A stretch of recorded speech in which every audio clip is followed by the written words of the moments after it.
কাছে উপস্থিত হওয়া যায়। বিস্তৃত প্ল্যাটফর্মে জনতার এমন প্রচন্ড চাপ যে কষ্টে নিজ স্থানে দাঁড়িয়ে থাকতে হয়। সে দৃশ্য অতি গরিমাময়। ওই স্থানে পূর্বে এমন কখনো ঘটনা ঘটেনি। ব্যতিক্রম কেবল এই স্টেশনে লর্ড রিপনের আগমনের সময়ের ঘটনা। তাই খুব সহজেই আমরা বুঝতে পারি যে স্বামীজিকে ঘিরে এই বঙ্গভূমিতে কি পরিমাণ উন্মাদনা তৈরি হয়েছে। কিন্তু আমাদের দায় সেই উন্মাদনা শুধু উন্মাদনায় থাকলে হবে না, তার জীবনে যদি আমরা রূপান্তরিত করতে পারি।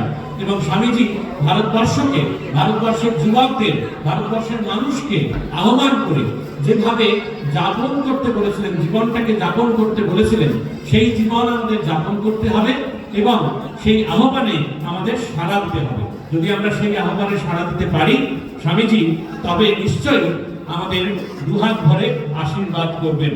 কারণ স্বামীজি বারবার বলছেন, হে মহাপ্রাণ, অগ্রসর হও, অগ্রসর হও। এই উন্মোচন করুক সেই অন্তঃচক্ষু, অতিক্রম করুক ইন্দ্রিয় বাসনা, মুখ